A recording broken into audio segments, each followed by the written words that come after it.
Bonjour à tous, nous voilà à Serpollière, à Saint-Julien-Mont-Denis, où on va aller explorer un peu ce qui s'est passé là-haut, ici précisément. Donc on va aller un petit peu plus bas pour regarder ce que ça donne.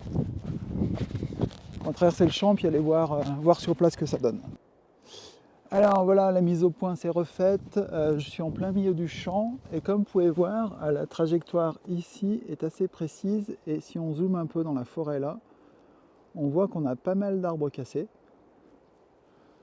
Parce que vous allez voir, un beau bébé est arrivé en plein milieu du champ.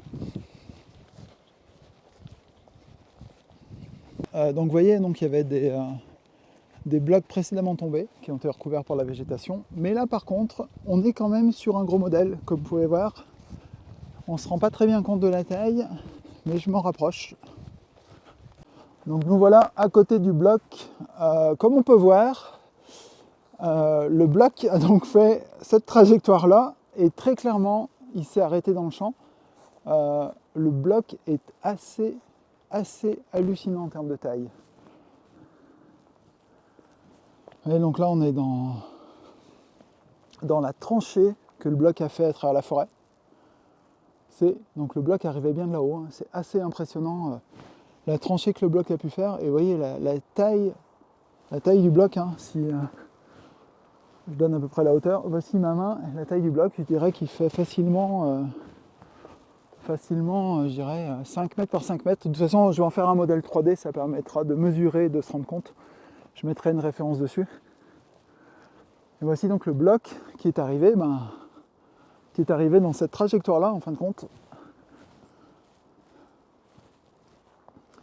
Là, on va bien voir, je vais zoomer un peu. Vous voyez, donc le bloc est arrivé pile dans cet axe-là. Et il est arrivé de la partie là-haut, donc il a débaroulé dans toute la montagne pour s'arrêter ici. Quelques dizaines de tonnes, je dirais, hein. Peut-être même plus. Peut-être proche de la centaine de tonnes selon la densité. On verra en fonction avec le modèle 3D ce que ça donne. Nous revoilà, on voit en fin de compte qu'il n'y a pas qu'un seul bloc qui a débaroulé. Là ici on en a un autre, là-bas on en a un autre. Vous voyez, on n'est pas que sur un seul bloc en fin de compte qui est parti.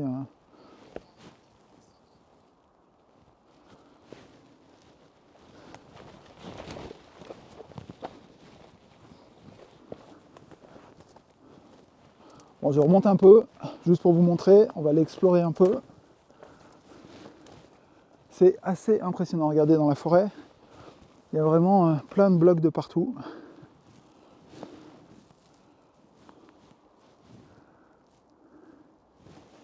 Et il en est tombé un peu partout. Et on a une sacrée boue quand même sur le front là, comme vous pouvez voir, c'est plein de boue, plein de blocs. Vous voyez là, il y a encore un autre bloc ici.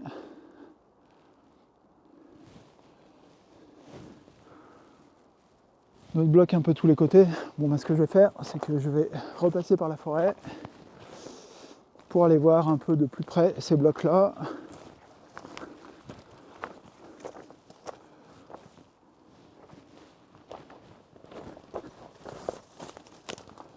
Et là, on a quand même des beaux bébés, encore une fois. On a des blocs d'une certaine taille. Et pas qu'un, hein, je dirais. Donc là, on a un bloc, un second, un troisième, un quatrième. Ouais, tout ça, c'est des blocs assez récents. On voit qu'il y a les traces au sol.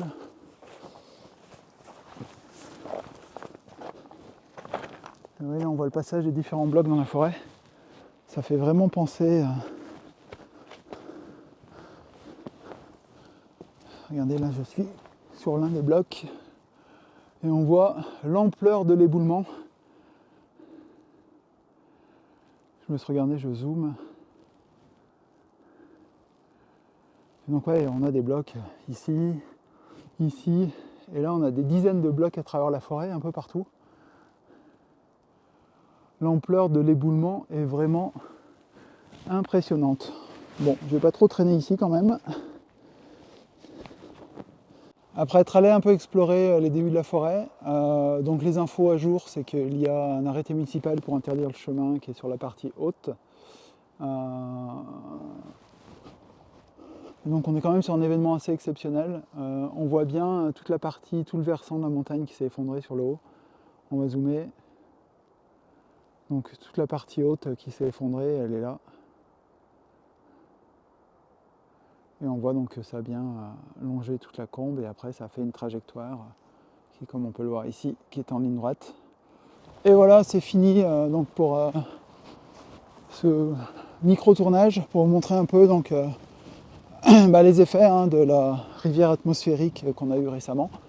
Donc toute cette eau qui a mené à l'éboulement d'un pan de la montagne de la Croix des Têtes à Saint-Julien-Mont-de-Nez. Donc voilà ce que ça donne. Ce que ça donne, cet énorme bloc qui a fini au milieu du champ, comme d'autres d'ailleurs, l'histoire se répète, comme on voit qu'on a un bloc ici. Voilà, et bien bonne journée.